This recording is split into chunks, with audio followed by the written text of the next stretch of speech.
This day fever was dealing with me because of change of weather and everything, because of stress. So I decided to make this fever medicine. I'll take you guys along how to do it. Guys, if it is the first time, you're highly welcome. For my returning subscriber, thank you so much for always coming back. So in this day, baby girl was very sick, so I decided to make this fever medicine. So I decided to take you guys along. I don't know anyone that will be sick and that would like to make fever medicine. Before I make this medicine, I've been drinking a lot of fever drugs, English medicine, as you guys can say. So they are not really effective. I feel like taking it, the fever is coming and going. So I decided to do this native medicine alongside with my drugs to get quick recovery.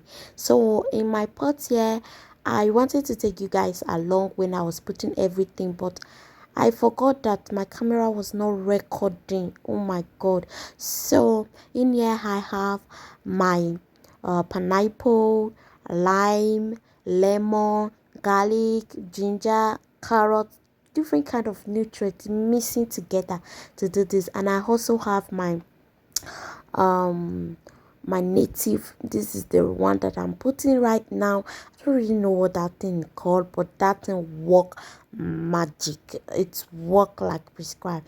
So you can see everything inside. My carrot is to give it a good sweetener, okay, and the pineapple inside, that is multivitamin, especially the pineapple back. Oh god, I don't know what to say. If you don't get it, forget about it. These are nutritious.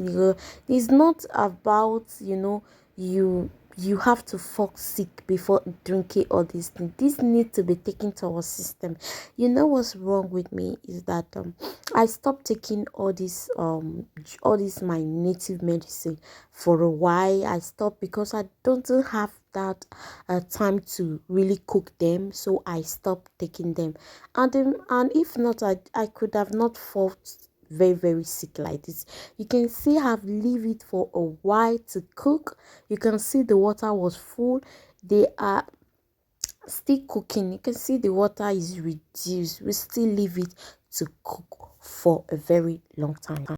So after them, we just take it down. And also, this is my jug. You guys that are new to my whole gist, this jug now. This is my jug. Okay, I put it inside, and this particular one is the one I'm going to be taking. This medicine should be taken with empty stomach morning and if the way you wake up in the morning after taking your brush, after brushing, taking your bed, just take it. In the evening before going to bed, take it. That's it. Bye guys.